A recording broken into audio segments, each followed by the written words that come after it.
En los últimos 2 años, los indicadores económicos tanto de México como del resto de países en el mundo se vieron alterados por la pandemia de COVID-19. Las disrupciones en las cadenas de suministros, la crisis de chips semiconductores y recientemente la guerra en Ucrania.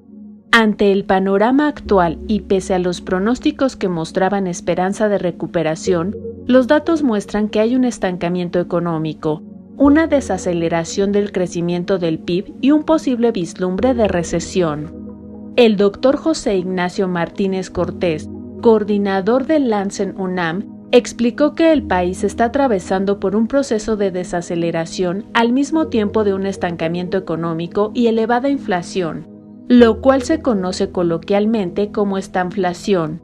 Juntando los dos fenómenos, caída de la riqueza en términos de PIB y aumento de la inflación, nos encontramos entonces en una situación que se conoce como estanflación, es decir, caída de la riqueza y aumento de los precios. Aquí ya mucho depende de, de qué economía estemos analizando, en torno a la economía mundial, en torno a una economía en particular. Y aquí es donde entramos al escenario totalmente peligroso, porque la economía de Estados Unidos galopa ya hacia un escenario de recesión, es decir, que todos sus indicadores económicos ¿sí? Tengan un comportamiento negativo durante 3 trimestres consecutivos. Las más recientes previsiones económicas muestran una reducción en el pronóstico para México, mientras que el FMI prevé que la economía mexicana únicamente crezca un 2% en este 2022. El Banco Mundial y la CEPAL bajaron sus previsiones para México a 1.7% y 1.8% respectivamente. No se crece al ritmo esperado, en este caso la economía mexicana, y la Secretaría de Hacienda tenía el pronóstico de 4.2 en septiembre de 2022, luego el 1 de abril en septiembre de 2021, luego el 1 de abril de 2022 baja la expectativa de crecimiento a 3.2, ¿sí? Y el Fondo Monetario, OCDE, Banco Mundial, CEPAL ponen la expectativa de crecimiento de México abajo de 2.5. El Laboratorio de Análisis en Comercio, Economía y Negocios de la UNAM, desde mayo de 2021, precisábamos de que la economía mexicana no iba a crecer arriba de 2% por una serie de indicadores que ya se estaban avisorando, y la expectativa de crecimiento por parte del laboratorio hacia la economía mexicana es de 1.3%. Es decir, de 4.2 a 1.3% hay una abrupta caída totalmente.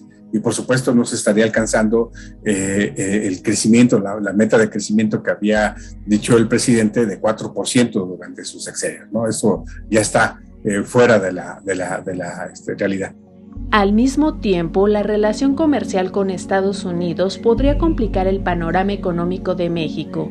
Ya se encuentran en situación similar, es decir, una inflación disparada, subida de la tasa de interés por parte del Banco Central y un estancamiento en sus indicadores económicos. Lo anterior podría reducir la capacidad de importación y exportación.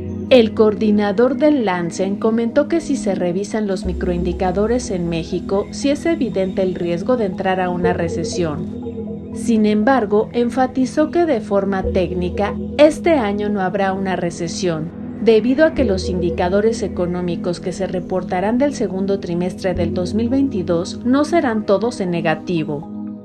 Tenemos la situación de Estados Unidos, que va a afectar toda esta serie de variables, de indicadores en México.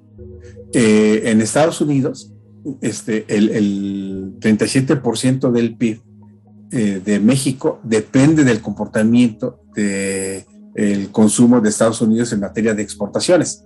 Entonces, si Estados Unidos entra en un periodo de recesión, con ello va a arrastrar cada indicador de estos 4, exportaciones, inversión, gasto y consumo, a su vez, tiene un respaldo detrás. Por ejemplo, exportaciones tiene manufactura, actividad industrial, inversión fija bruta, ¿sí? Entonces, la suma de estos indicadores de manera negativa, con relación a la caída del mercado de Estados Unidos, estaría provocando una caída de las exportaciones en México. El consumo va a tender a ser negativo por el alza de interés de Banco de México, que inhibe el consumo y por lo tanto va a provocar que las compras en el mercado nacional se contraigan, ¿sí? Entonces, a su vez, eso va a provocar que se reduzca el gasto, el gasto privado. El gobierno, al no recaudar lo suficiente, no va a gastar lo programado porque pues no tiene con qué. Por lo tanto, la inversión programada, ¿sí?, no va a ser la esperada porque no se recaudó lo suficiente. En esta situación, si fuera, esperemos que no sea así, pero el escenario apunta a que si esta situación en 3 trimestres es consecutivo, sí estaríamos en un proceso de recesión.